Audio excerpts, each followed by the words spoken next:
Lectura del Santo Evangelio según San Mateo. Gloria a ti, Señor Jesús. En aquel tiempo, Jesús dijo a sus discípulos: no crean que he venido a abolir la ley o los profetas. No he venido a abolirlos, sino a darles plenitud. Yo les aseguro que antes que se acabarán el cielo y la tierra, que deje de cumplirse hasta la más pequeña letra o coma de la ley. Por lo tanto, el que quebrante uno de estos preceptos menores y enseñe eso a los hombres, será el menor en el reino de los cielos. Pero el que los cumpla y los enseñe, será grande en el reino de los cielos. Palabra del Señor. Gloria a ti, Señor Jesús. Estamos hoy ante un evangelio que nos dice que muchas veces cuando vemos que le piden a la iglesia que sea más permisiva con el pecado, no nos damos cuenta que lo que estamos pidiéndole a la iglesia es que rompa los preceptos que nuestro Señor nos dejó.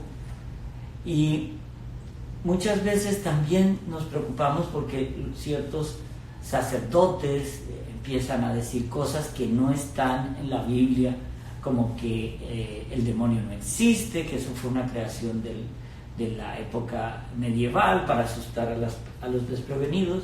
Entonces el Señor, ¿a quién expulsó? ¿El Señor tenía algún problema o algo así? No.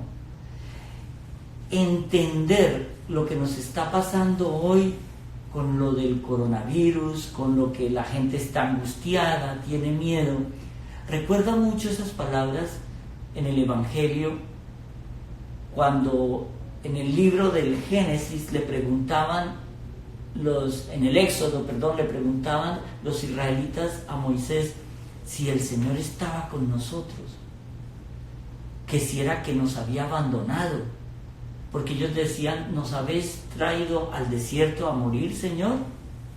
¿Nos has sacado de nuestras casas en Egipto para hacernos morir en el desierto?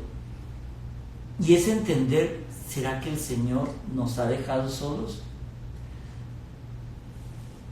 Hoy escuchaba un ejemplo muy bueno de una película que les recomiendo no vean, sobre un exorcismo, en el cual un sacerdote joven se encuentra con un militar alemán durante la Segunda Guerra Mundial.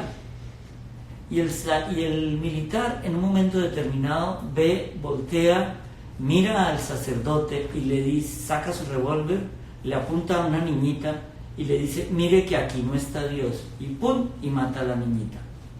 Su Dios no está aquí. Van a pasar muchos años y él tiene que hacer un exorcismo en un momento determinado, y curiosamente se vuelve a encontrar con este militar alemán.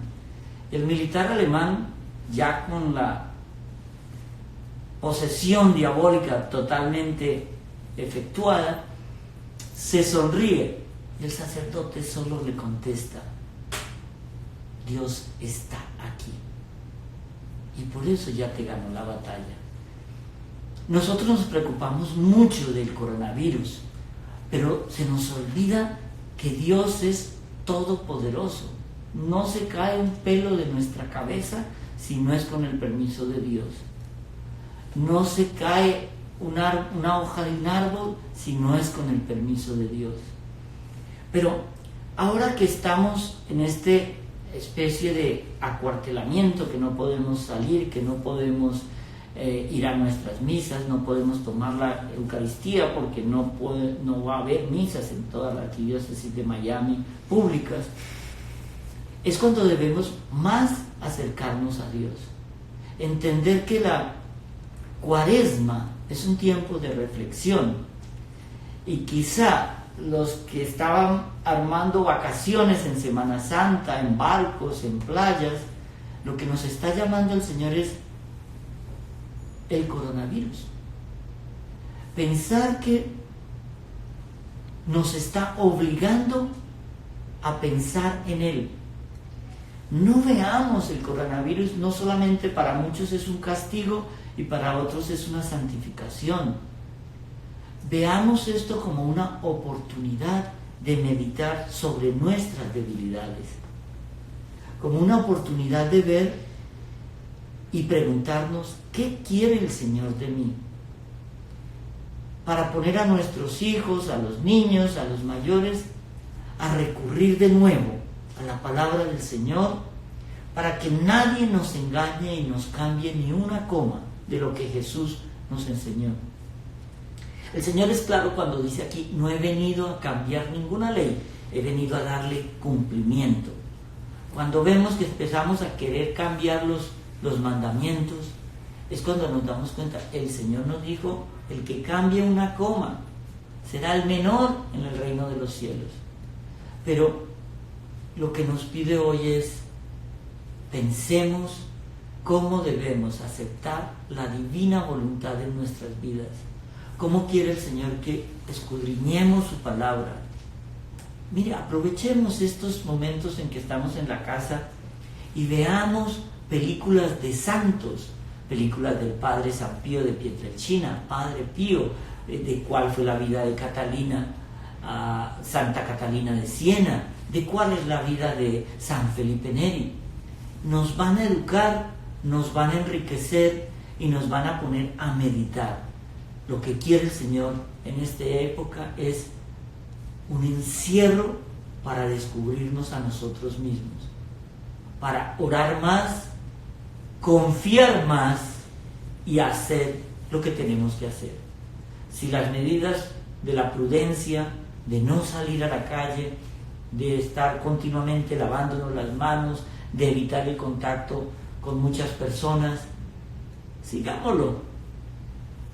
Lo prudente es importante también porque el Señor nos dijo, ayúdate que yo te ayudaré. Pero el coronavirus nos ha enseñado la fragilidad de la vida y puso de nuevo a la muerte que le puede llegar a cualquiera. Pidámosle al Señor una vez más que nos enseñe a respetar, a saber que Él sí está presente. Aunque pasen cosas malas en nuestra vida, Él sí está presente. Porque cuando el Señor en la cruz hacía el reclamo al Padre, Padre, ¿por qué me has abandonado? Nunca lo abandonó. Es que hay momentos en la vida que tenemos que vivirlo solos. Pero esa soledad solo va a producir sus efectos de gracia si yo me he venido preparando en la oración, para entender que la prueba hay que superarla y que cuando la superemos, cuando todo esto pase, nos demos cuenta que el Señor nos va a regalar muchos más dones y muchas más gracias. Pidámosle al Señor que se acabe pronto este virus, pero que nunca nosotros querramos. Al igual que San Cirilo de Jerusalén, en el siglo IV, peleó y peleó para defender la palabra, para luchar contra la herejía. Y de los 30 años que él fue obispo de Jerusalén, 16 los pasó desterrados, porque unos, como decía hoy, algunos de izquierda lo veían a la derecha y los de la derecha lo veían a la izquierda. Él fue recto en su palabra y defendió la palabra del Señor, y por eso hoy podemos decir que celebramos la vida de San Cirilo de Jerusalén como el hombre que respetó la palabra del Señor. Los invito a orar, a ver vidas de santos, a leer las Escrituras y a orar en familia. Amén. Amén.